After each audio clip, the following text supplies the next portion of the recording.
Hello, everyone, and welcome to episode 2 of The Loft. That's right, there's 2 of them now. We hope you are having a wonderful day so far. I am your host, as always, Colin, and I'm joined by my brilliant co-host. Hello, it's me, Jace. I have survived the 2 episodes. You thought I wasn't going to survive. Well, here I am, baby. Just wait till episode 3, when we add our next co-host, M. Night Shyamalan, but only when he was writing Stuart Little. Did you know he wrote for Stuart Little? He wrote Stuart Little? He wrote Stuart Little. Actually. It's not a lie. I wouldn't lie about such great things from our main man, Night. God, M. Night, man. By the way, have you watched his new movie yet? I have. I made a video on it, in fact, about how insane Well, I didn't watch that one because I didn't know what the movie was. It's Is there like a twist? Yes, of course. Is there a M. Night Shyamalan twist? Do you care about it being spoiled, or should I leave that be? I feel like I should watch it because because I've never seen an M. Night movie until this one, really. Yeah. Oh wow. So you haven't watched like Split or or The Sixth Sense? I still haven't seen The Sixth Sense. Yeah. No. Here's the thing about me. I haven't watched a lot of like the classic movies, and people give me shit for it. Like, Jace, name a movie, and I'll tell you if I've seen it before. Okay, I'll name some that I haven't seen that everyone gets on my back about seeing. Like, I can tell you everything about every Venice Film Festival that's ever happened, but I can't tell you anything that's happened in these movies. Jurassic Park. Okay, I've seen that one. Jaws. Never seen Jaws. Any Steven Spielberg movie, really. Any Martin. I've watched anything he's done. Any of the Godfather movies. I've not watched a second Godfather movie. I also have not watched any Scorsese movie. It's wild, yeah. Let's see here. Have you seen The Matrix, though? No, I haven't seen any of The Matrix. Okay, I've not seen any of that. And I own the Matrix trilogy on Blu-ray. Yeah, and I haven't seen any of it. See, what's funny is I own certain movies that people are like, you have to watch it. And so I own them. And then they sit out on my shelf until one day I'm like, I'll watch that, see what happens. And I hate it, usually. And my thing is I need to keep up with everything happening in the current year. Yeah. So I don't really have time to watch older movies. Instead, I'm watching Boss Baby Back in Business. Of course. No, so did you see like the movies nominated for the Oscars this year then? Like Mank and the other ones I can't remember? I didn't watch Mank because it looked like the most boring piece of shit in the entire world. I love Fincher, but God, it looked so dull. So usually I try and watch most of the Best Picture nominees because I love the Oscars, but for some reason I just couldn't pull myself to do it, so I just didn't watch the Oscars this year. I didn't either, because this year was so ass for movies. People say that it's good. They're lying to you. It was not a good year for movies. I watched Minari. Minari's really good. Yeah. What was the biggest release of 2020 that you can remember? Biggest release or like most critically acclaimed release? Let's do both. The most critically acclaimed and the most like the one that you think back on it and you go, that was a film that defined a generation. Man. Okay. I don't know. Soul. I think Soul was the biggest movie, especially because it was towards the end of the year. Yeah. No, I want to watch Soul eventually. I haven't watched it. I feel, although I was agreeing with a couple of your in your Pixar video. I had to agree with a couple of the points in there. Yeah, that video got you a lot of heat, didn't it? Not as much as you would think. Because really? I don't know. There's a certain sect of people that see the same problems with Pixar. And then for the most critically acclaimed one, it's Nomadland probably. Everybody, I heard of that, except for me, loved Nomadland. You don't like a lot of the things that are critically acclaimed. I don't like a lot of the things that people like. Yes. like you didn't like Inside, which I recently saw at a movie. Like I started to read your review on Letterboxd, and I had to stop after the first sentence. I'm like, yeah, no, I disagree tremendously with that. My first sentence in the review is, hey, people aren't gonna like this. People aren't gonna like this. So if you like this movie, do not read this review. Yeah, no. See, here's the thing. Right, like I think that the criticisms against Inside are pretty valid. Mm-hmm. Don't get me wrong. But for me, as someone who is already a fan of Bo's work, who already knows like what to expect from a Bo Burnham special, this one somehow succeeded in my like I was expecting like one thing while watching Inside, and it blew me away in every other point. You know what I mean? I do, and I do give it credit as an entity. It's one of the most interesting and experimental, quote-unquote, comedy specials that I've ever seen. And if most of those go in that way, I'm going to be incredibly grateful for Bo Burnham to start that. Yeah. No, well, I like how you put comedy special in quotes, because although it's a tremendous piece of art, to me, it is one of Bo's least funniest specials. Exactly, but it's just labeled as that. Yeah, no, I think Netflix did a huge disservice by labeling it a comedy special. I think it should be labeled as something else besides comedy. Which, by the way, speaking of, I recently, and I made a video on it last night, like 12 a.m. I watched Inside at a movie theater on a Sunday. Yeah. And life-changing. It was life-changing. So was it different than the actual special? Was it like live on a stage? No. So it was just the movie, but now at a movie theater. Okay. With the crowd this time. All right. I couldn't tell because in some of the images it looked like unfamiliar to me. So I was confused. Yeah. So yeah. But what I will say is a lot of people are like, Inside's whole point, and they're not supposed to watch it in a movie theater. I deeply disagree. Because I found it funnier this time because of the other people laughing at the jokes, which made me laugh more. Mm-hmm. You know. But the moments that hit me the most were at the end, where I cried 3 separate times in the span of a couple minutes from the special. And it was just because it was weird, right? Because you're in a movie theater, so you expect everybody to be vocal, I guess, you know what I mean? Or like, you know, having reactions. But at the end of the special, because I mean you've seen it, the end of the special work, it's like dark quickly. You could hear like a pin drop in the theater. It was dead quiet, and it made me feel like I was more alone while not being alone, I guess. I think the reason for that is because I can't imagine that there are people going to see this special that aren't Bo Burnham fans and perhaps have already seen this special. Because it is free on Netflix, you're curating, or not free on Netflix, obviously, it's on Netflix with a paid subscription. You're curating this audience of specifically people who want to go see this in theaters for a specific reason. So I imagine that's probably why you have a healthier and more competent audience there, as opposed to going to see something like a rock movie or a Kevin Hart movie. Yeah. What I will say about on that point too was, so I was with a pretty, so like it was, so because I was on vacation this weekend and it was only showing in one theater in the entire city. So we drove down. It was a really small theater. Like, it mostly is known for playing a lot of like indie movies and then Marvel movies, I guess, for some reason. Marvel movies. Marvel movies. By the way, Marvel movies. I made a video on why I think Martin Scorsese was right about Marvel, and that one what got me a couple of heat comments in the. I love Marvel movies. Marvel Oh, you movies are do? best movies. Marvel movies have the most toxic fan base in the entire world, bro. and I They love it do. so much.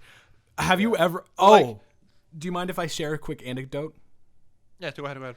I went to see Endgame Thursday night, opening night, packed theater, and it's the worst cinematic experience I've ever had in my entire life. Oh, do go on. People will cheer for anything. If a character comes on screen, they'll start cheering. And it completely defaces the integrity of a cinematic experience, as pretentious as that sentence sounds. Yeah, I was gonna say, but he's like, yeah, that's Captain America. He's in every movie, but he's in this one. So I'm gonna no. Here's the thing, right? Honestly, and like I said in my video, I also though can't discredit Marvel movies because I wish that I could have a reaction like that. Mm-hmm. Yeah, You know absolutely. what I mean? Which I definitely have before in film, but like I watched a video of the end credits of that movie of Endgame, and they were insane. It was it's like ridiculous. There was whooping and but like, here's the thing. I love that. If a piece of media could do that, like if I ever make something that could end with people getting up in a movie theater and applauding, like that's what I want, right? I 100% You know what I mean? agree. I think that it's here's the thing. I only dislike Marvel movies because of the toxic fan base that they have, where if you don't like them or if you prefer another form of superhero movies, you're wrong. But I think that one of the biggest travesties in our culture is we've conditioned people to not share what they like if it's super popular or super controversial when it comes to media. And I think that's bullshit. I think that everyone has their right to like something, and even if I disagree with you, it's not my place to say that you're wrong in doing so. Like if I didn't like Inside, I'm glad that it affected you so much. You know what I mean? Yeah. I'm glad that it has that effect on people and it can like ring so true to them. Yeah. No, yeah, I definitely have to agree with that. Anyway, we are so off topic. No, I brought it back around to the Bo Burnham. Yes, but Bo Burnham, fantastic. It was, but no, because I hear what you're saying though, because I saw TikToks of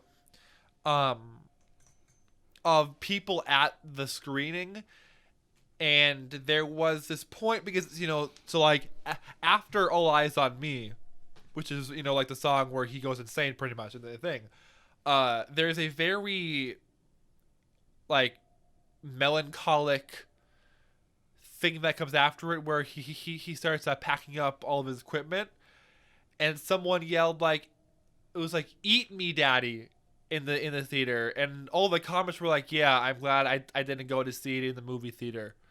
But I'm like, that's one person being stupid, you know what I mean? I don't know. No, yeah, I understand. But yeah, anyway, that's all I want to say about Bo Burnham's Inside. So let's talk about an equally insane human being, Lil Nas X. Yeah, I'll go on my rant later. Yeah, oh no! Let's do your rant. Let's get your rant out of the way. It's very small, but okay. As we both know, we are video people. We make videos and we make content and stuff like that. And you know that finding the right equipment for that stuff is hard. Yes. So this weekend I am shooting a wedding. Very good. Like I'm getting paid for it. Get the coin. Like I'm getting money for it. And I realized that my onboard microphone, because I use the Sony A6000, which is a quality camera, by the way. It looks crisp. Like no camera I've ever had until this one has looked as crisp as that camera does. And so I'm using that. So I quickly went on Amazon on the car ride over, and I was looking at different microphones. Here's where my rant comes in. Hey Sony, can you name your products stuff that is easily Googleable, because holy shit, it's just a bunch of random letters and numbers to look at. It was impossible. Like, honestly, bro, did you end up finding one? Yeah, I did. Yeah. Because my thing is, if you're always in doubt for a mic, just get the Rode Video Mic Pro. It's easy. It's compatible with like almost every camera. Here's why I couldn't get the Rode mic. I would love to, but because my camera is a mirrorless camera, it doesn't have a port. Oh shit. Okay. You're not shooting on a DSLR. Okay, my bad. No, I'm using a mirror. I was shooting on a DSLR, but then I did some research, and I'm not a very tech savvy kind of guy. Okay. And I wanted a camera that was portable. I wanted a camera that looked fucking great. And I wanted a camera that, after a little bit of a tooling around with, I could do. Like I do some of this.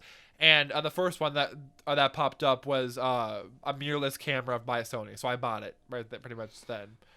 Well, you can't go wrong with a Sony.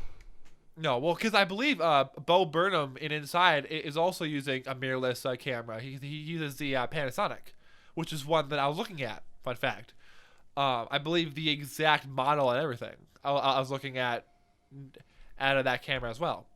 But yeah. So the moral of the story. Name your stuff something simple so I can fucking find it without having to type ML230856-201. I'm like, fuck, man.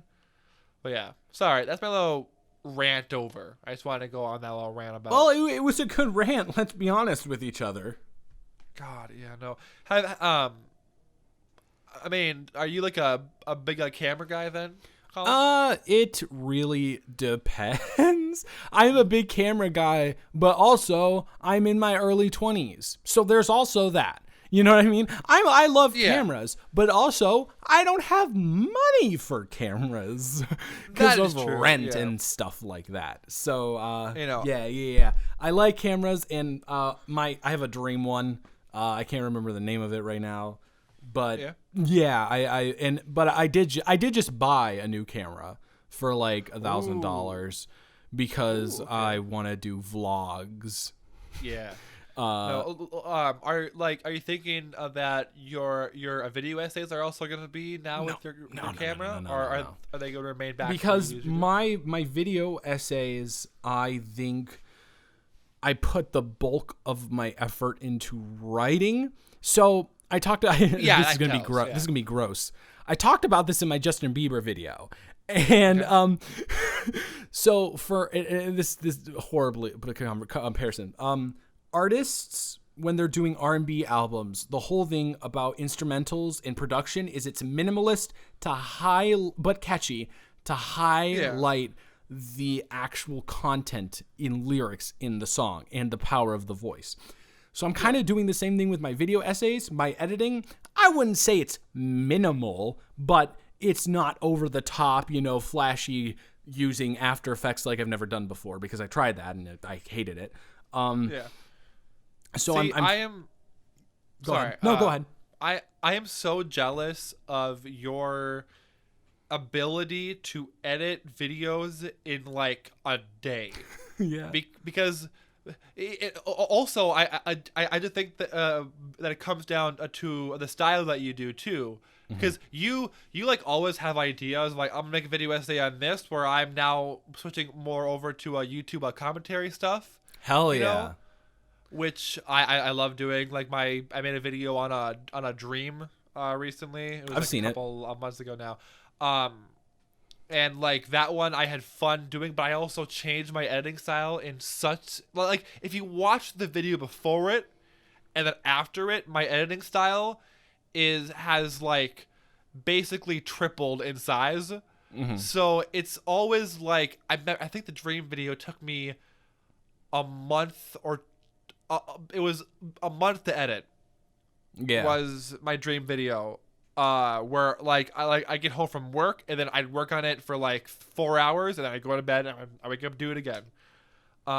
it's an exhausting process, but I love because you focus solely on the writing aspect, where my videos, I have a script for it, and then I kind of rant at my camera for like an hour, and then I have to edit all that down into like a 20-minute video. So I don't know. I think I could because I did go to film school. I did graduate from film school. I know After Effects. I could do things like that, but I like sticking to a more minimalist editing style that's only incorporating the bare necessities, so the actual message of it isn't released. And that's not me saying that I don't love people who do intense editing. I think that that's of incredible talent, and I think that it should be platformed and showcased more, and it should get more recognition. But I think that 100%, yeah. I think that my style works with what I do and the tonality of my voice and things like that. And it's worked for me. No. So, I'm not going to stop doing it, I don't think.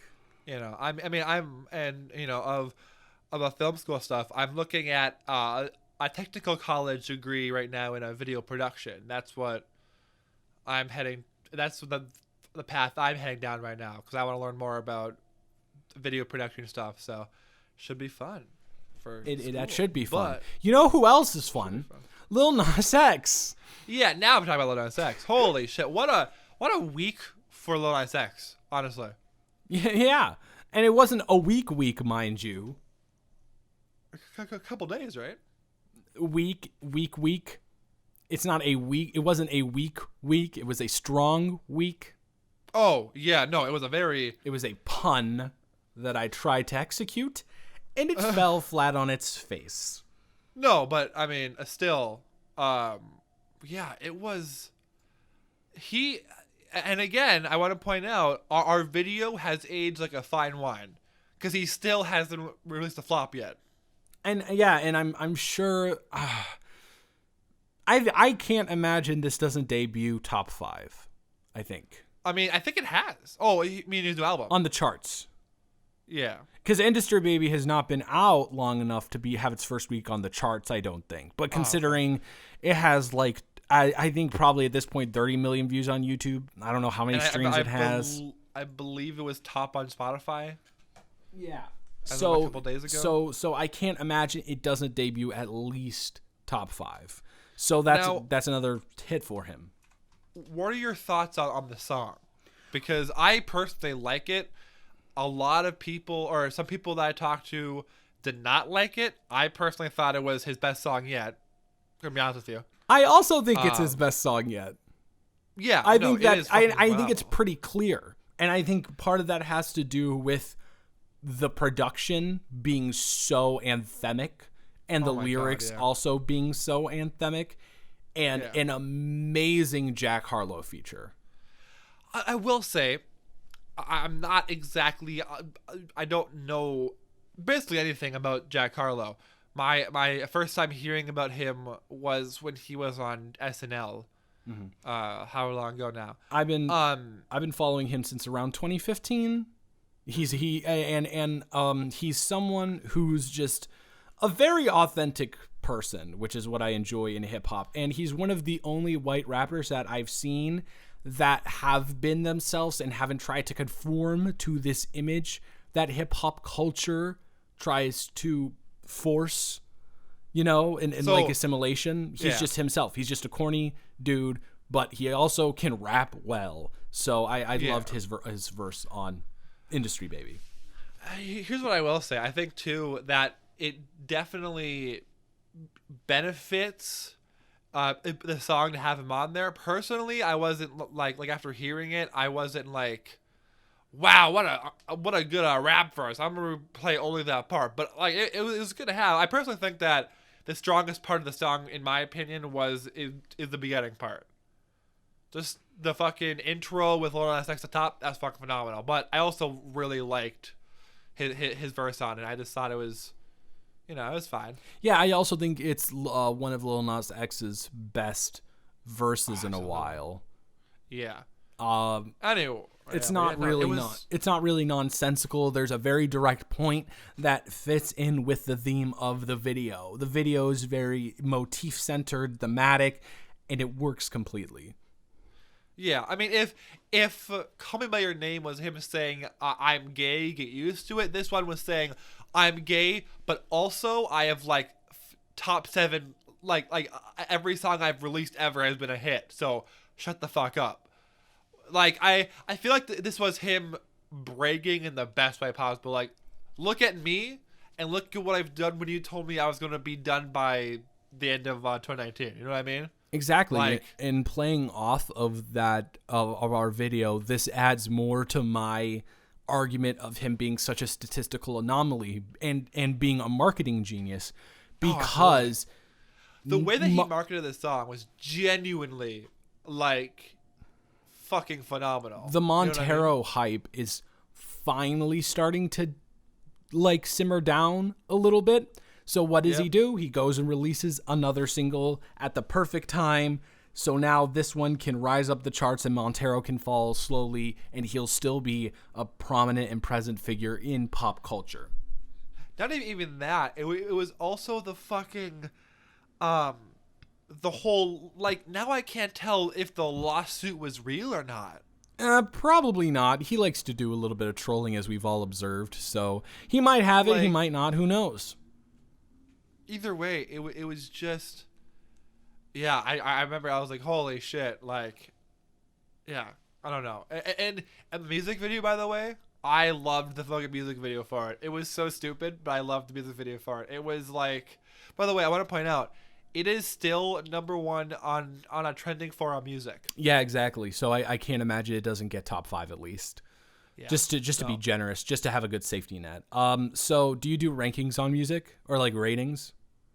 No, not really. All right. Well, I'm going to give my rating. I think I'm going to go for like a 77 out of 100. I think it's really, really, really good. And I really enjoyed it. I'll just say it's good. Also, I want to point out that Industry Baby is trending #1. And then you go 2, 3, 4, 5, 6, 7, 8, 9, 10, 11, 12, 13, 14, 15. It's like, it's and then there's a lyric video that's like 18, and then just the single with no music video is like 20. So it's trending 3 different times. Yeah, it makes sense. It makes sense. He's the rapper of Gen Z and the wave of the future in as far as tolerance progression in hip hop. Definitely.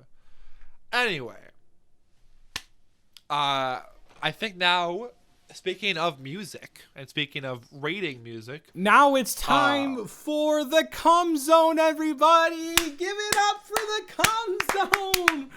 We have a wonderful episode of the Cum Zone today. Today we are going to be rating Johnny Sin's face shots. And baby, there are a lot of them. Let's get ready to rumble. The Cum Zone, baby. No, I was very concerned when just now when you said that. I was like, what? What? I'm confused. I'm scared. It's not the Cum Zone. I'm just kidding. Not yet, anyway. Not yet. Yet. But it's the proverbial ejaculation zone where we talk about how much we love things and ejaculate over them, essentially. Yes. I agree. I 100% agree with that, and I would not have said it any other way. Good, because you didn't. So that's good. But I had this idea in the car yesterday after listening to a couple of my favorite albums, just chillin', vibing. I had the idea of talking about our top 10 favorite albums. Now, I know you are not putting it in any order, correct? No. They're like loose. Like you could argue they're in order, but I'd prefer to just not have them in order. I think. I, on the other hand, I think I have a pretty good list of ratings that I agree on. Hell yeah. Good. And then you almost threw a curveball of we can't have more than what was it? It's one artist, one album per artist. And I'm like, yeah, no, I would have to change my entire list then. Yeah. So, no. Okay. But I also do have some honorable mentions too. So like before we get to like number 2 or to number 1, I'll say my honorable mentions. You mean before we get to number 10? Oh no, I'm going from 10 to 1. Yeah. Number 1 being my favorite. Yeah. Number 10 but do you have my some honorable favorite mentions before we start the actual list? Is what I'm saying. Oh, I mean, I can do that. Or Okay. Honorable mentions is generally not the list, but go ahead. You can start with number 10, bud. Yeah. So my number 10, and this is surprisingly the only musical on here. Okay. It would have to be Star Kids Black Friday. I think I talked about it on the first episode in some way. Star Kids Black Friday is a personal favorite from Star Kid, but also I didn't realize how much I liked it until looking back on my list. You know what I mean? And I'm like, I think this has to go up here. It is weird. The music has like heavy synths, which you don't expect from a musical album. Or just a musical in general, and some of the songs fucking slap. Like I'll be in my car, I'll be like, "Ooh, kill it, get it." So I don't really have much to say about it, but it's one that I love. I love it. I love it a lot. Hell yeah, dog! Star Kid. We're two different generations of Star Kid, as we previously established. My number 10 is I had to fit a score on here somewhere because they're such big parts of my life.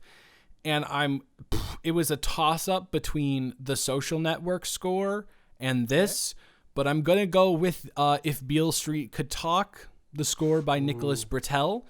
Nicholas Britell is one of the most ethereal composers in cinema right now. His work with Barry Jenkins is always fantastic, and the score for If Beale Street Could Talk completely emanates this energy of the direct time period that it takes place in, and it always matches up with the tone. There's no overtness. It's always subtle, flowing like a lake in the background of the scenic view that you're watching. It's absolutely wonderful, and I don't think I could have left it off of my top 10. Yeah, no, I kind of forgot about film scores, but I will say my two favorite before I get into my number 9. My two favorite film scores are The Grand Budapest Hotel and Whiplash, which just so happen to be my favorite movies of all time. So also that makes sense.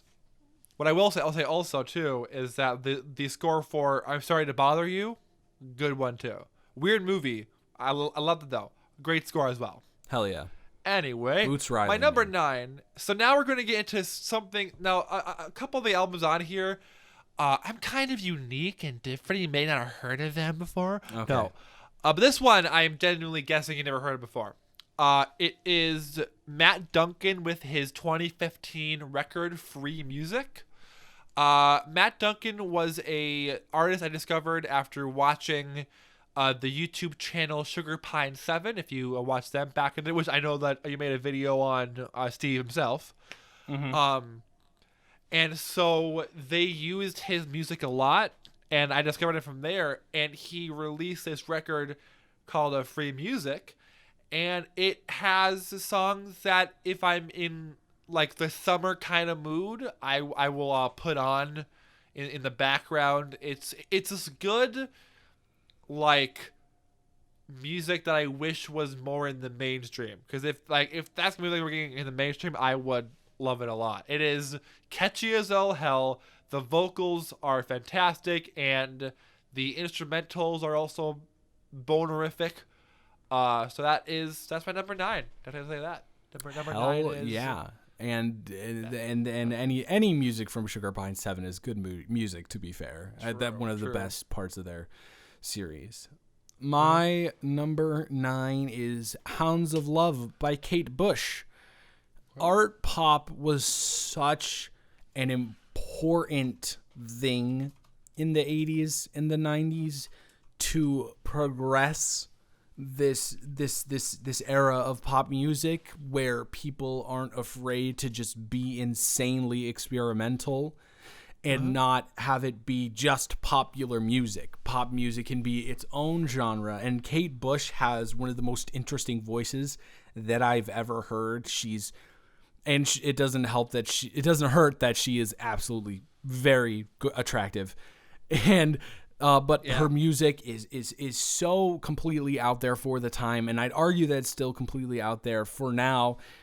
She has a completely different voice than you would expect for a pop singer, and everything about the album, pretty much except for a couple of instrumentals and production stuff, works for me. I think it's a wonderful album. Yeah, all right, absolutely. I have to listen to that one there. I saw that Fantano gave it a review. Yeah, a while back, 2015. Do you not like Fantano? I think Fantano's pretty all right. I don't necessarily agree with his opinions on a couple albums, but definitely don't mind. I like Fantano, but I hate that all my friends copy their music choices off of Fantano. That's what I hate. Yeah, like, even I am semi-guilty, but then I also am like, no, don't do that. That's stupid. You know, other people are like, yeah, you probably never heard of it. His name is Kendrick Lamar. I'm like, no, I know who Kendrick is. Anyway, number 8. This one is kind of a safe choice. One that came out in 2020. He recently performed at the Super Bowl. Okay. It is The Weeknd's After Hours. Hell yeah.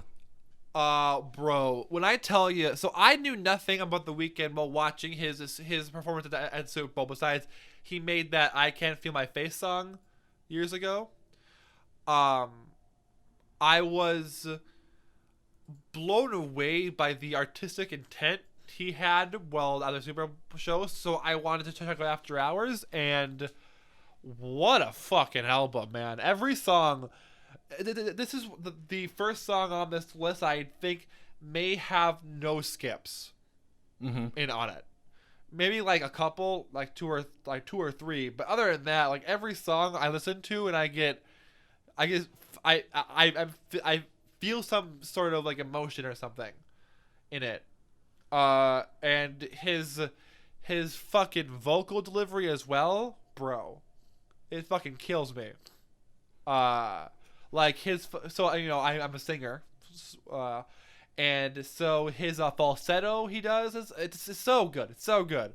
And also like the story is also really good. It's just a good album. Yeah, love it a lot. Number 8 is The Weeknd's After Hours.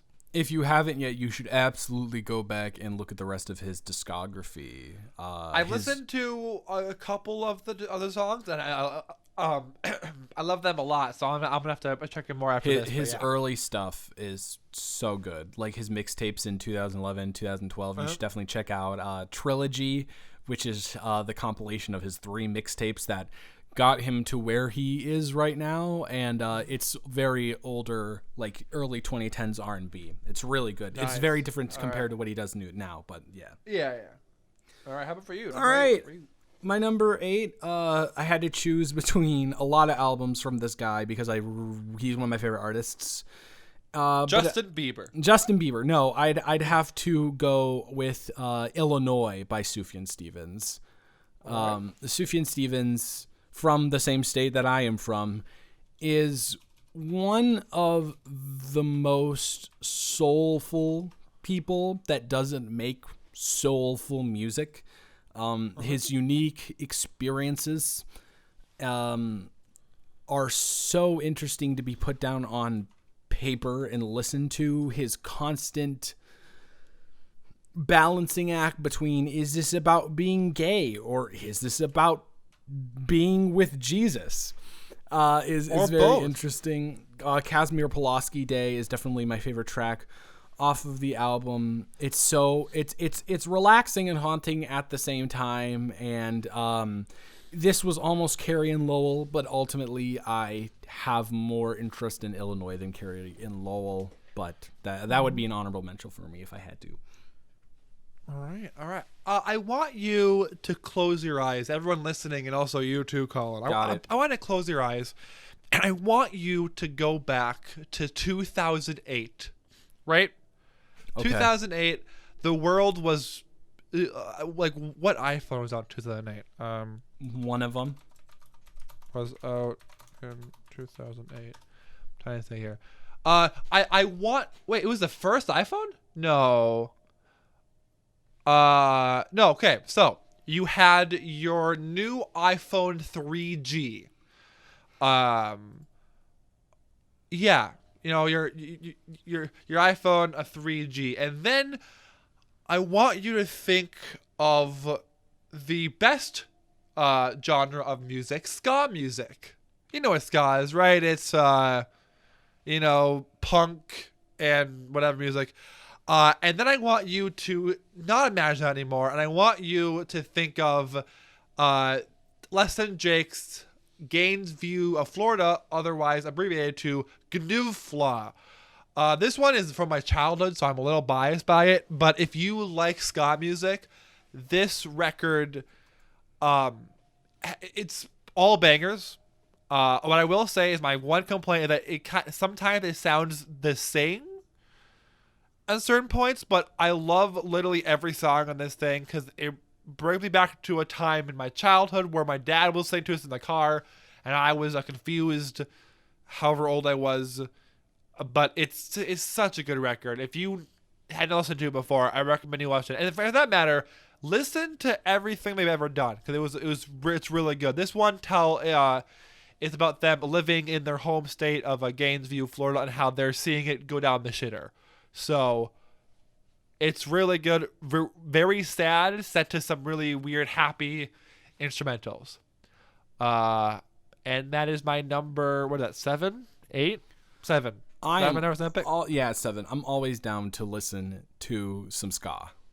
Yeah, never not. And it was dangerously close between this one and their 2006 In With the Out Crowd, but I had to pick this one because I have more songs that I remember vividly from my childhood playing here. Right. And also, for some reason, every spring, I go down like a ska rabbit hole, and I always rediscover this album.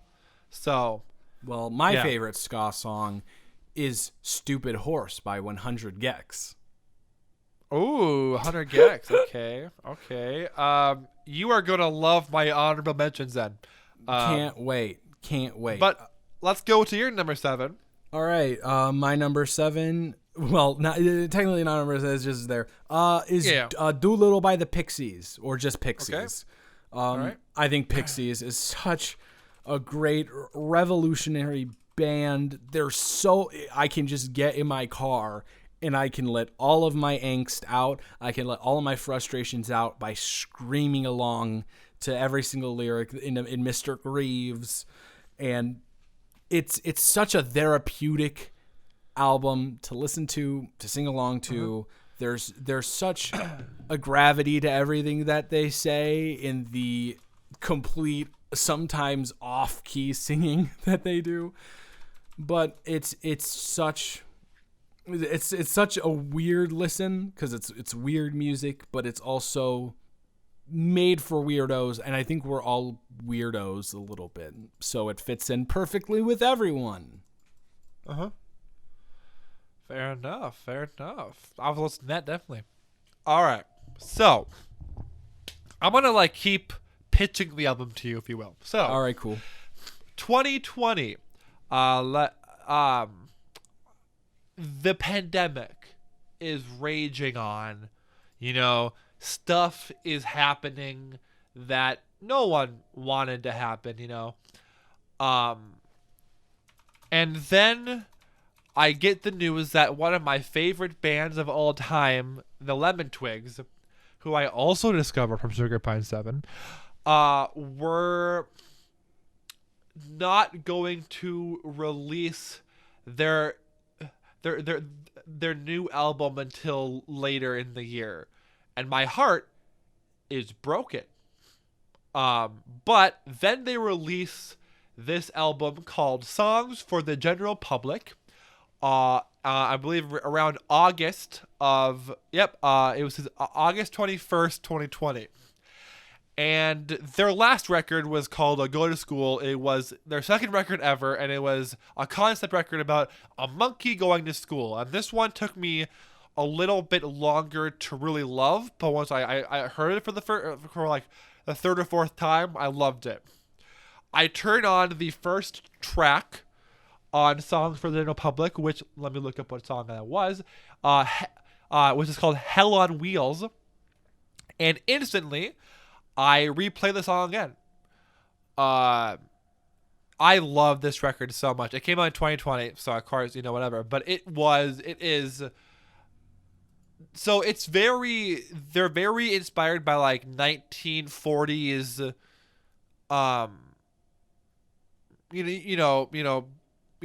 classic or rock. So you get a lot of that sound of like the Beatles almost, right? Sound in their records, and every song on this it's a banger. If you want to hear a song about a brother and sister falling in love and feeling ashamed about falling in love, that's on here. If you want to hear a song about a cool car, that's on here. If you want to hear a lot of songs about a love and everything, and being not content with your love, that's on here. Just every song on this record is genuinely was my favorite of the year. It goes hard, and I recommend you check it out. That is the Lemon Twig Songs for the General Public. And fun fact, the reason it's named that is because people complained about Go to School, the lots of not being accessible for everyone, and so to kind of spite them, they made this. But yeah, 11 Twig Sound to the Public, look it up, fantastic. It is. I have actually listened to that album. Oh, and it is a you good have? album. Okay. Yes. Ooh, okay. It was pretty prominent on. I think I found it on albumoftheyear.org, and it was good. Yeah. It was good. I liked it a lot. Yeah. Very good choice. My number 5. We're almost to the place where I would be like, this is my favorites that I can distinguish, but we're not there yet. My number 5 is Caligula by Lingua Ignota from 2019. And I don't even know how to describe it genre-wise. It's like death metal. It's like spoken word. It's kind of just noise metal also. There's so much going on in the instrumentations. It's intense. It's powerful. It's cinematic. And her voice is so commanding and powerful. You look at her on the front of the album, and she's this relatively small, just really like petite white woman. And then you listen to it, and it's like the voice of Zeus or Hades has come to the earth and manifested itself in this woman with some of the most interesting and powerful vocals that I've heard in a very long time.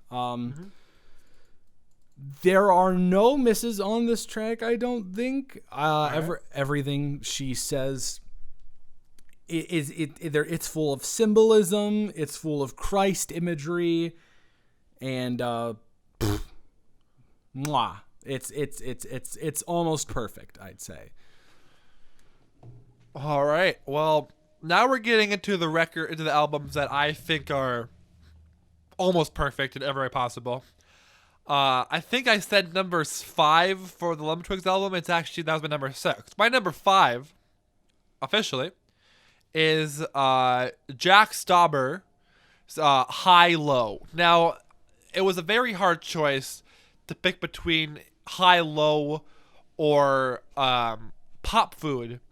But High Low has, I think, the more impressive track list. And if you like weird, abstract pop music that sounds fucking bizarre, but it works all together, I recommend it a lot. And it's just like I put this one on a lot, actually, I put it on a lot. Just like when I'm doing work or like when I'm, I don't know, like scrolling through Instagram or something. I put this one on. It's fantastic. It's unique. It's special, and every song on it goes hard. There's not a single song on this album that I'm like, that's only okay. Nah, every song on High Low makes me wish that I wrote it. But yeah, it's a fantastic album full of weird and quirky songs. I recommend it a lot. High Low. Anything that Jack Stauber does is amazing. Have you watched his animations? They're so good. Of course I have. Yeah, have you seen Opal yet? No. Oh, bro, watch Opal. Fantastic. Creepy as shit. Fantastic. He's great. How about you? For your number 5 or number 4? Where are you at? I'm at 5. So we're gonna get into these next 3 picks are pretty safe. My number 5 is Good Kid, Mad City by Kendrick Lamar. I don't think it's To Pimp a Butterfly. I think it's Good Kid, Mad City because there's a level of storytelling there and it's his debut EP that I don't think he's ever matched since, and I don't know if he can ever match. The lyricism is off the charts. The features, the J-Rock feature, the Drake feature on Poetic Justice, all fit in so well with the track that they're going with. He has so much to say, and he doesn't need a lot to do it. The Dying of Thirst, I think, is one of my favorite songs ever, even though it's the second part of a 2-parter track. I don't really feel like I need to say much about this album because it's been said. Everyone knows about it, so I'll leave it at that. But I definitely think it's the best Kendrick album and one of the best rap albums of all time. Oh, all right. High praise. All right. Let's see. I need to put my phone back on here. My number 4 is from one of my favorite bands, My Chemical Romance, 3 Cheers for Sweet Revenge. Now, a lot of people, as I recently found out, don't like My Chemical Romance. Or people in that scene at the time were like, this isn't real such and such music. But to that I say, fuck off. My Chemical Romance 3 Cheers was the second album I ever heard from them, and it's amazing. I will say, not every song of this album is a no skip. A lot of the most popular ones on the album, although really good, are actually my least favorite by MCR. Like I'm Not Okay, great song on a great record, but like I have to say, I feel like people don't like them because of that song. That being said, there are so many songs on 3 Cheers. Like I'm looking through the track list like right now, or I'm looking up this right now, where I mean, you have like Give Him Hell Kid to the End. You know what the new guy like prison. The Ghost of You, which is my favorite. You have Thank You for the Venom. So many songs that are just My Chemical Romance classics for like the quote unquote real fans. And you have a record that maybe I'm not, or like that I can listen to anytime, because my next 3 are ones that I can only listen to during certain times of my life, I guess. So, yeah, this one is a banger. If you want some true, like, emo punk goodness, I recommend 3 Cheers for Sweet Revenge. How about you? So you don't like I'm Not Okay? No. I like I'm Not Okay. I do. That's a banger. No. I love it. It's out of their discography, it's my least favorite MCR song. Fair. But good song. Hell yeah. My number 4 is my favorite Kanye West album, All right, let me hear which is definitely 808s and Heartbreak. Ooh, okay. A Not rather the pick I thought. a rather unpopular choice, but it's all of Kanye's music is emotionally vulnerable, but I believe that this is the one where he completely opens himself up and pulls out all of its insides whatsoever. He's actually really not an awful singer. He sounds pretty decent, and there's so many songs on here that I come to when I'm in a very low place. RoboCop, Welcome to Heartbreak, Bad News. They're all so intense, and the auto-tune he uses on his voice is also very well done. But this one is more for the sentimental value of how important it has been to me since 2008. I think it's a wonderful album. And not talked about enough, surprisingly, even though all of Kanye's albums are pretty well talked about. But I'd say this is the one that's the most underrated and deserves more recognition. By the way, how's Donda doing? Have you listened to any of that? Oh, yeah, I've totally listened to Donda, except he hasn't even put it out yet. Oh, yeah, no, but, like, I'm talking about, like, have you, like, because there's that live stream he did where he was I didn't. using it? No, nothing yet? No, I didn't. No, I'm saying I didn't listen to it or anything like that. I'm waiting because it's got to be better than Jesus is King. I mean, yeah. There's no way. All right. Yeah, there's no way it's worse than that album. It's just like, no, I'm also not a big cut Jesus back fan. to this a week later, and it's like, awful. It's worse. No. Anyways. No. All right. Now we're getting into the records, my top 3. But before we do that, I feel like I should give some honorable mentions before we get into my top 3. So I'll say my little piece of them, and then I'll cut back to you and your number 3. But here are my honorable mentions. Number 1 was the album that got me into rap, and that was Damn by Kendrick Lamar. I know it's not his most universally praised album, but it was the first Kendrick album I ever heard, and the only one I listened to fully all the way.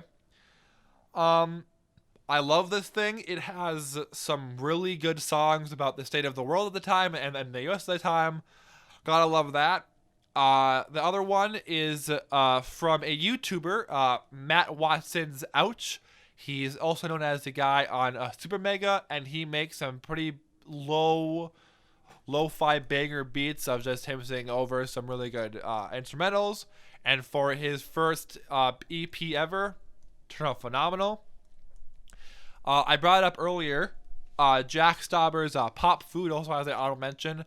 It's not my favorite from Jack Stauber, but all the songs on there at this point are pretty much classics by everyone.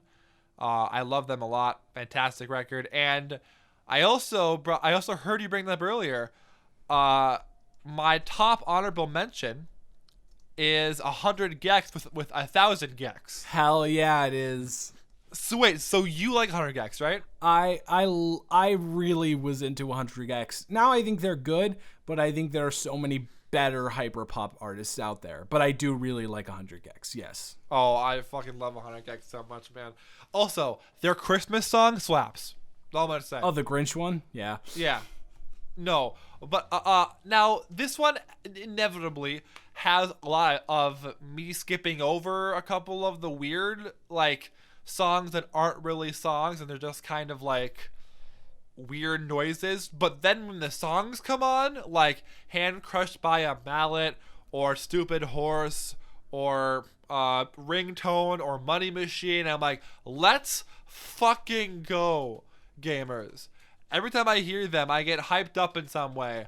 It's such a good it's a weird album, and one that I like a lot. It's perfect. I won't lie to you. For the first time I heard Money Machine, I fucking hated it. but that was because I felt like I should hate it. It's always that way, brother. It's always that way. And then they come back around. And then I remember at work, I played it as like a meme, and then I had the fucking chorus in my head. So I'm like, well, shit, do I like it or not? And then I loved it. And I hate that I love it, but I also love it. It is a good record. Anyone who disagrees doesn't have real music taste. Anyway, that's my honorable mentions. Back to you in the studio, Colin. Did you do your number 3 yet? Oh, I'm going to do that after your number 3. Oh, okay. Well, all right. Guess what? You're not, because I'm going to do my honorable mentions. Oh, okay. And then you're going to do your number 3. Okay, I guess fair enough. All right. So I have a couple here.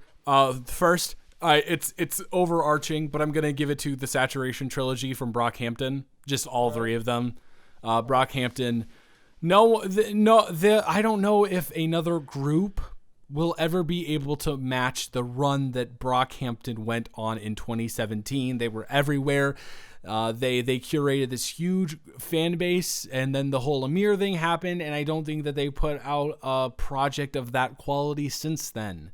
I will go with Freudian by Daniel Caesar, one of the best modern R&B albums. Everything that Daniel Caesar touches is really good. His voice is perfect, which is why I was so surprised when I saw him on Peaches with Justin Bieber and Giveon. But man, that man knows how to sing. Assume Form by James Blake. I'm surprised a James Blake album didn't make this list because of how much I love James Blake and all of his albums. Assume Form is one of his least experimental ones, but I think that it's just as good because, wow, he's polished stuff, and the features by Travis Scott, Andre 3000, and Rosalia. It sounds like a really great album that should probably hit the mainstream. Merriweather Post Pavilion by Animal Collective is also a really good experimental pop rock album, kind of noisish. And then Golden Hour by Casey Musgraves is an album I always come back to when I'm writing on the road into the sunset. She has such an angelic and majestic voice, and Golden Hour, High Horse, and Slow Burn are some of my favorite songs of all time. All right. I guess I have my number 3 now.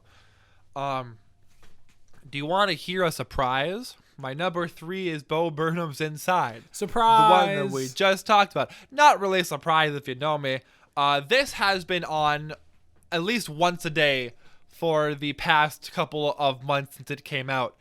Now, taking it away from the context of the movie, or of the special, sorry, the music just goes hard. There are so many songs, or so many like parts of songs that get like stuck in my head. There are so many parts of the songs that I will always be thinking of to this day. And besides that, the music and the musicality of Bo from his last special to this one are amazing. Like, this is the first Bo album that I listened to outside of the special or without thinking about it. Like, I listen to a lot of Bo's stuff just in general, but this is the first one where, like, I listened to it and I'm like, he could make a full album of songs like this and it'd be fucking great. You know, taken away from the community or of the movie, I guess. So that is my number 3 pick. Bo Burnham's Inside is phenomenal. Great album as well. So I'll pass on to you. Number 3 for you. My number 3 is The Miseducation of Lauryn Hill by Lauryn Hill. What a momentous album in time. I think I listen to doo-wop every week. It's such a good song, and I think this was a landmark for female hip-hop and being taken seriously, even though there were so many amazing female rappers before her. But she really cemented this idea that, hey, maybe women can be in rap. And not only is it a momentous occasion and there's a lot of like legacy points for this album, but also every single song is so listenable. It's so catchy, but also it doesn't compromise the importance in its lyrics. And I don't know. I love it a lot. And Lauryn Hill is one of the most interesting artists that I've ever come across. She's so great. All right. Now I want to go back to let me just see when it came out. Sorry. I want to go back to September 20th, 2004. The day before one of my favorite albums, a album that shaped me as a kid, came out. I can imagine that before this album came out, it was a pretty dark day for all of mankind. George Bush happened to be the president. He was not doing a good job at being the president. And a certain group of angsty people came in the next day and released their magnum opus, an album that they have not been able to top since then. Let's talk about Green Day's American Idiot, shall we? I knew it was going to be Green Day. Yeah. I mean, there was no other pop punk band from that era in 2004 that really released anything on the same caliber other than My Chemical Romance, of course, with 3 Cheers. Because I believe it came out at almost the exact same time. 2004, I believe, right? Yeah. In fact, it was June from MCR, then September for that. American Idiot is almost like a time capsule of what was happening in a post 9/11 world, and only really a couple of years after 9/11 happened, and it is not only one of my favorite concept records from that time. It tells a interesting story about wanting to get out of your hometown, which I can relate to, but also then like what happens after that, you know. Every song is fantastic, and it's just a record that raised me when I was a kid. Like, my mom and dad would play it all the time, especially my mom. I heard so many of these songs in my mom's minivan. It was playing on repeat and repeat and repeat, and it kind of raised me on how you could tell a story through music. Because at the time when I was a kid, I didn't know that it was telling a story, but after listening to it as an adult and watching videos on it, I'm like, oh, it's telling a very interesting story here that I think needs to be told by more people. And so Green Day's American Idiot is my second choice. You could probably see the first choice coming from a mile away, but before I give it away, Colin, why don't you say your number 2? All right, my number 2. So these two are definitively my favorite albums. Okay. Like I could say that these two are like my locks. Because they're more personal, and I'm not going to be as analytical with these two. And more personable, obviously, as I said. Same, yeah. Number 2 is Not a Trampoline by Rob Cantor from Ann Arbor, Michigan. Also the state that I am in. And Rob Cantor is one of the most interesting people I've ever come across on the internet because of the way that his story developed. I'm sorry, Shia LaBeouf guy? That's where I'm going. So he started off in this band called Tally Hall, and they had I love Tally Hall. They had a pretty good song that We Were Playing in the Sand. Everybody knows that song. And he then started to move on to his own path, and I've been following him since Tally Hall because he is from my state, so I did know who he was. And he came out with these celebrity song parody videos. I think the other one was on Christian Bale, I believe. And that's cool and all. But during this time, he released an album called Not a Trampoline. And it's the closest thing to a Queen album that we've had since Queen It's one of the most interesting pop albums that I've ever heard, and every song on it is fantastic. His voice is almost identical to Freddie Mercury's, kind of. It blows me away. All I Need Is You is probably top 5 songs ever for me. I can't stand how much I love that album. I have so many experiences in my head playing that album, driving down a highway at like 9 p.m. in a summer. So good. Really love it. But the interesting thing about Rob Cantor is he made that one album, and then he started writing music or singing songs for Disney Junior, and he's been doing that ever since. Really? So he made one of my favorite albums ever, and then completely shilled out to Disney, which is one of the funniest things in the entire world. Yeah. No, I have to say I also adore Tully Hall. Love them a lot. All right. Are you ready to hear my number one? Oh, I've been ready for years. All right. So, this record, I discovered it like my sophomore year of high school. It's what got me into the band in the first place. Some have compared the one song that everyone knows from this record to a modern day Bohemian Rhapsody, just because of how recognizable the song is. This is true. If MCR's 3 Cheers for Sweet Revenge was them starting to get good, the Black Parade is where MCR went to show the world who they were and blow almost everyone's socks off.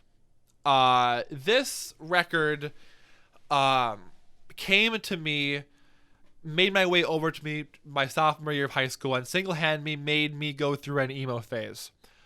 It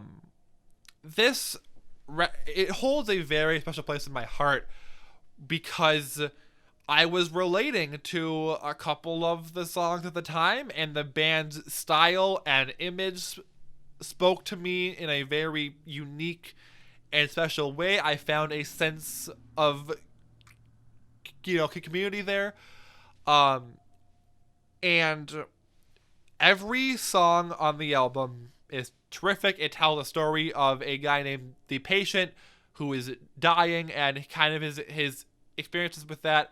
And it walks you through that, and it makes you feel like you should not be afraid of death. And it's something that I need at the time. Black Parade is genuinely the best record I've heard.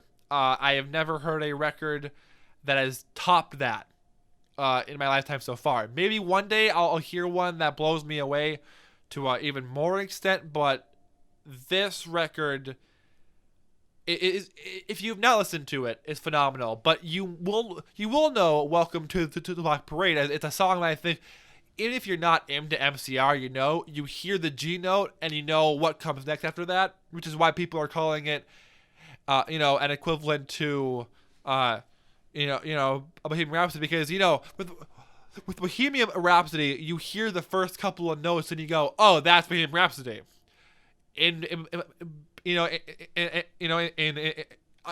On this song, you hear the first note and you know exactly what it is. It is a terrific album, and a album that raised me as a teenager that I love to death to this day. So yeah, Black Parade number 1.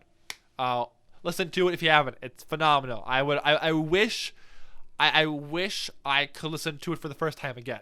That is all. Black Parade number 1. Okay. That's so me when bum bum bum bum. Huh? That's so me when bum bum bum bum bum. Oh, bum. yeah. Sorry. I took me a while there. I was like, what? No, it's fine. It's all right. Fake fan, I guess. See how it is. So you words. My number 1 is an album called The Phosphorescent Blues by Punch Brothers. The what? The Phosphorescent Blues by Punch Brothers. It is a bluegrass album because out of all of my choices, I'm sure that's what you all expected. Bluegrass is probably my favorite genre of music. Blues, all that stuff. So like that kind of transfers into R&B, kind of transfers into jazz, that type of sect of things. And Punch Brothers, I started off liking this band called Nickel Creek.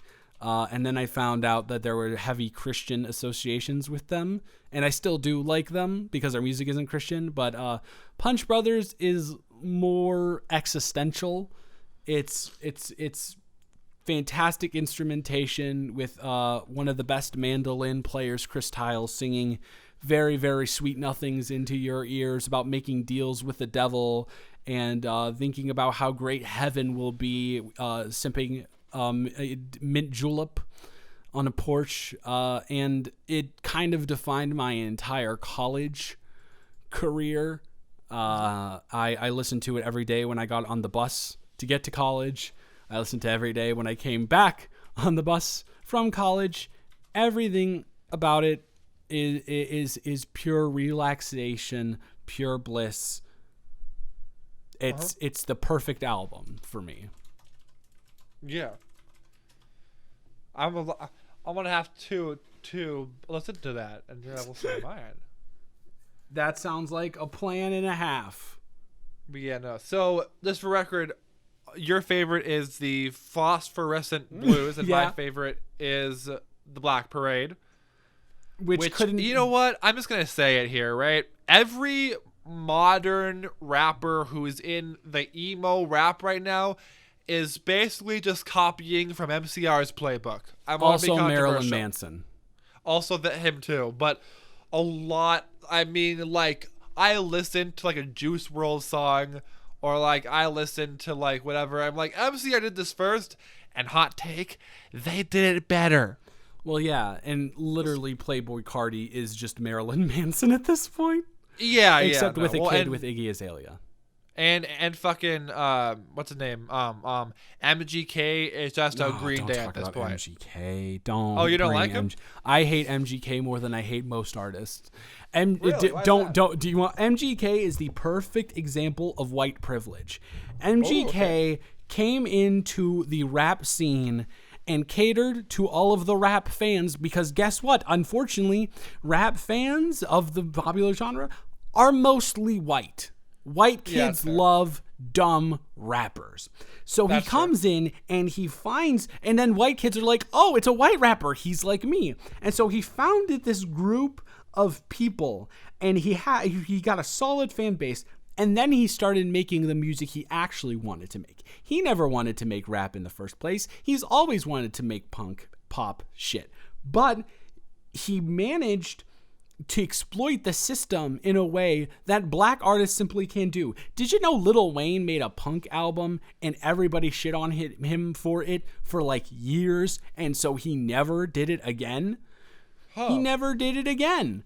And so it seems like black artists aren't, unless they come in as definitive emo rap, they're not afforded the same type of transition or artistic progression, quote unquote, that MGK did, and he didn't even artistically progress.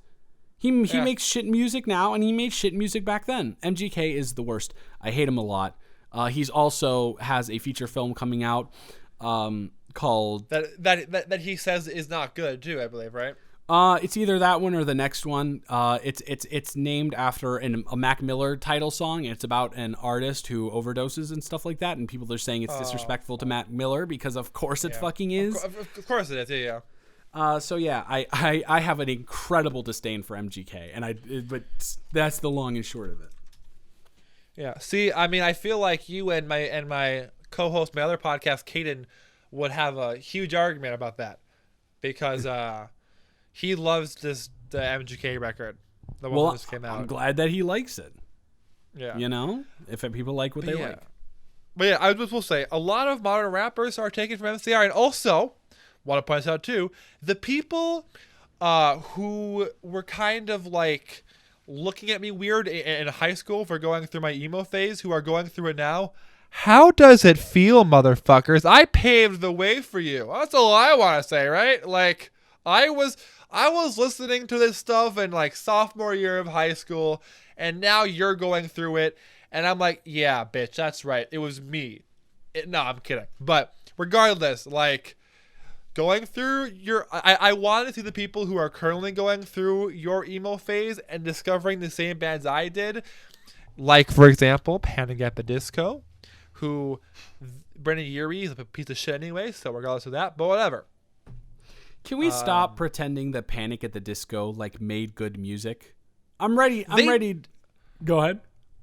I would like to say that their first I like their first album, but like I like the one song that everyone knows from that first album. But then like I also like, what the fuck? It's called like Pretty Odd or something like that. I think was what Brendan it's called. Urie's voice to me is just as grating as the voice from the main guy from Imagine Dragons. That's fair. Especially now, his voice. Yeah, I do have to agree with that. Where like right now, like I hate the direction that he went through, or that he's going through. Because he's right just now, a pop artist now. He's just a pop artist. Yeah, no, and not good pop music either. You didn't like Me? I didn't like Me. I did not like High Hopes. You didn't like the other one where it's like, "Hey, look, Ma, I made it." I can't remember what it's called. Oh my god, what's the one called? I'm gonna look at Brendan Urie. Hey, look, Ma, I made it.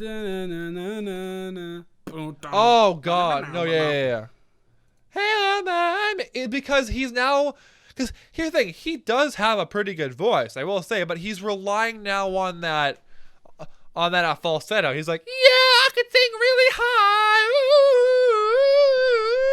like that. But like his low voice sounds nice, and I'm like, bro, go back to your low voice, and also hire back the rest of your members of your fucking band, because it's not like you're just. Now we can just transfer our fandom over to I Don't Know How, But They Found Me, who actually make good music and are comprised of one of the guys from Panic at the Disco. Oh, wait. Behind everything. It's actually... What's her name again? No idea, but I know it's the guy from Panic at the Disco. I Don't Know How, But They Found Me? Yeah. And it's usually abbreviated to IDK How. Yeah, I've heard of that. How I know that? How was that? I'm gonna figure out how I know that. They have that song where it's like, I wanna take you home. Yeah. Okay. No, I think I have a song saved from them. Yeah, I have a song saved from them now on my Spotify. New Invention. Mm-hmm. Great band. And they make good music, so we don't. They do. We've lost our need for Panic at the Disco. We have. It sucks. And then Dallin, I think Dallin Weeks was the one on MC. Oh, I was on. Yep, he was part of. Yeah, he was on their last good album. He was on Too Weird to Die, Too Weird to Live, Too Rare to Die, which I actually like. Before Brendan Urie took over the band, it was like, okay, now it's time for pop music, baby. Let's go. We love mainstream. We love mainstream. Consume the product. Consume new Panic at Disco. You love them. They sound the exact same. Pray for it was what we call Pray for the Wicked with the last one that sucked ass. Yeah, I know that title. It's something like that. Yeah, all the songs are just like generic pop, like I like girls and I like to fuck them, doodly doo. But like, you know what I mean? But like also I'm pansexual, so I like to fuck everybody. Oh, is he? Yeah, is he? Yeah, he is.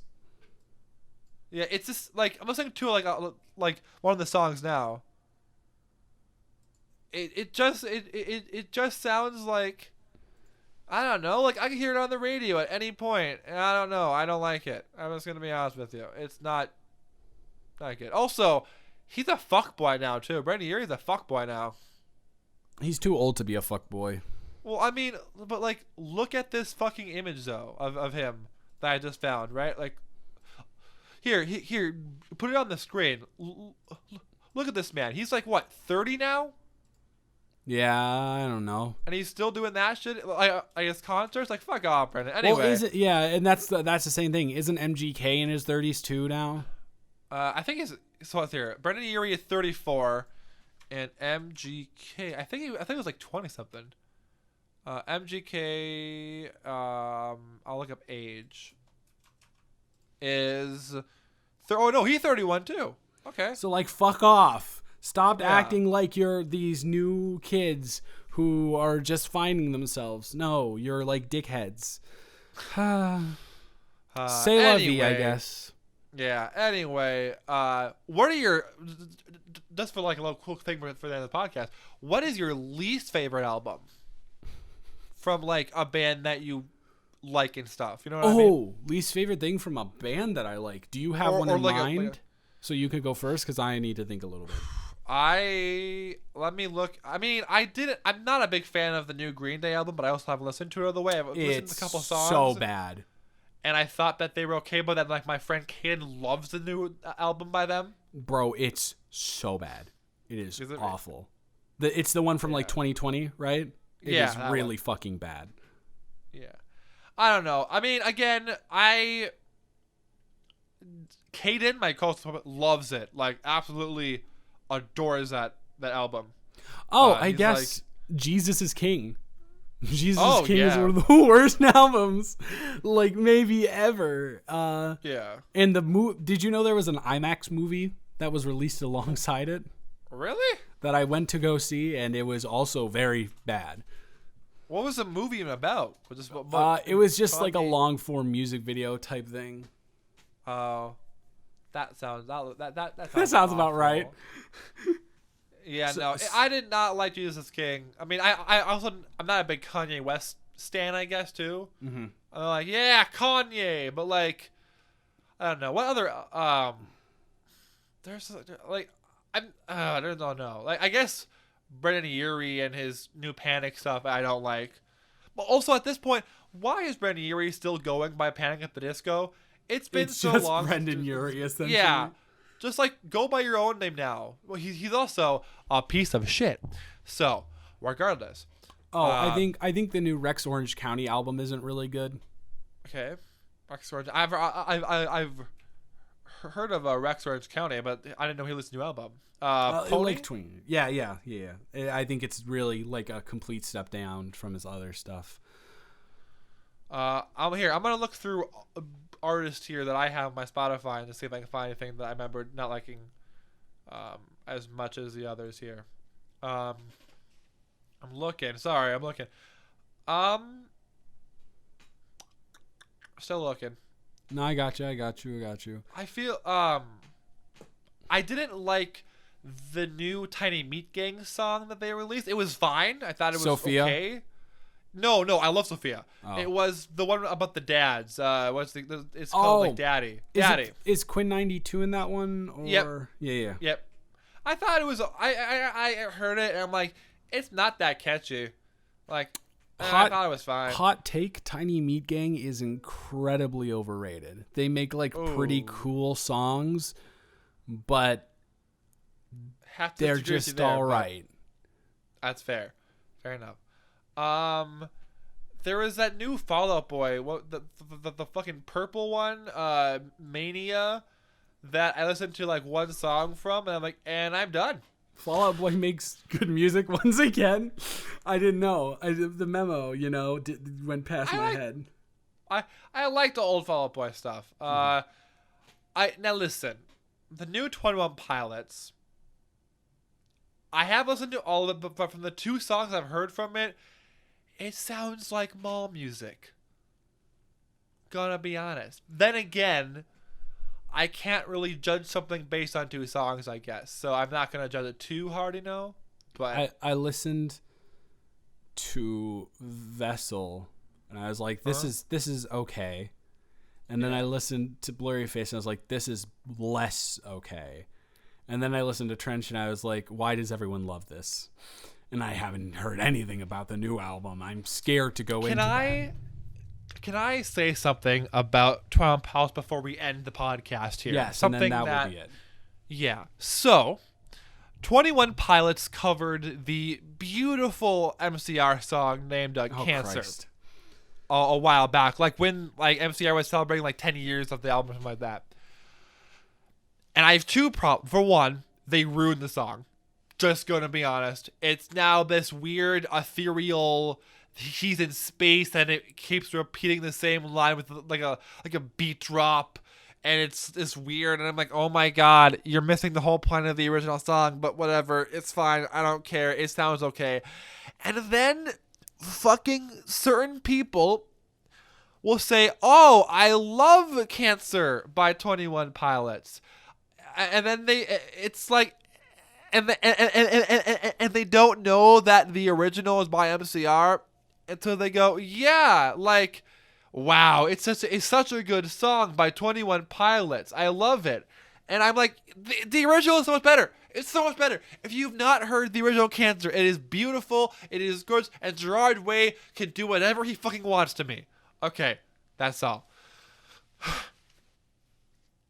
That's my rant on 21 Pilots. I'm sorry. That's all. Yay. Anyway.